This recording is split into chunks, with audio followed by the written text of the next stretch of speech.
NTV Bangla. আসুন দেখে নিন আজকের খবর। আমরা শ্রী অধীর রঞ্জন চৌধুরী একটা পলিটিক্যাল প্রোগ্রাম করে কান্দি থেকে বহরমপুর ফিরছিলেন, কিন্তু তার মাঝেই কান্দির জীবন্তী বলে একটি জায়গা, সেখানে কিন্তু একটি ট্রাক এসে ওনার যে এই সিআরপিএফের যে কনভয়ের গাড়ি, যেটি পাইলট গাড়ি, সেই পাইলট গাড়িতে এসে বেজোর গতিতে এসে ধাক্কা মারে এবং সেই গাড়ির অবস্থা আপনারা দেখতে পাচ্ছেন। এবার এই গাড়ির ঠিক পিছনেই কিন্তু থাকে কিন্তু অধীরবাবুর গাড়ি।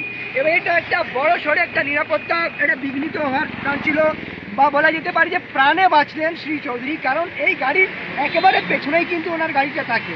আমরা সেখান থেকে আইসি কান্দিকে ফোন করা হয়েছে, ওখানে আমরা 15-20 মিনিট দাঁড়িয়েছিলাম, কিন্তু থানা থেকে একটা গাড়ি কোনো আসেনি, একটা কাউকে পাঠানো হয়নি, কোনো কন্ট্যাক্ট করা হয়নি। তো এই ধরনের একটা ইলেকশন পিরিয়ডে যখন সমস্ত জেলায় পুলিশের এসপি থেকে নিয়ে ফাঁড়িতে থানায় সব জায়গায় জানানো থাকে প্রত্যেকটা প্রোগ্রাম, তখনও পুলিশের এই গাফিলতি, না ছিল একটা পাইলট কার পুলিশের, না ছিল স্থানীয় পুলিশের কোনো গাড়ি। তো এই মুহূর্তে এত বড় একটা ঘটনা, যেখানে অধীরবাবু যে প্রাণে বাঁচলেন, একটুতে হলেই কিন্তু সেই গাড়িটা গিয়ে অধীরবাবুর গাড়িতে হিট করতে পারতো। সেটি একটু বড় ট্রাক, মাল বোঝা একটি গাড়ি, সেটা গিয়ে পারতো। আপনারা দেখতে পাচ্ছেন যে এত নিরাপত্তায় এত বড় একটা বিঘ্ন হলো। এই মুহূর্তে আপনারা সকলে, আমরা কান্দি থেকে ফিরছিলাম বহরমপুর, সেখানে যে ট্রাকটি ধাক্কা মারে তার একেবারে পেছনেই কিন্তু ছিল অধীরবাবুর গাড়ি।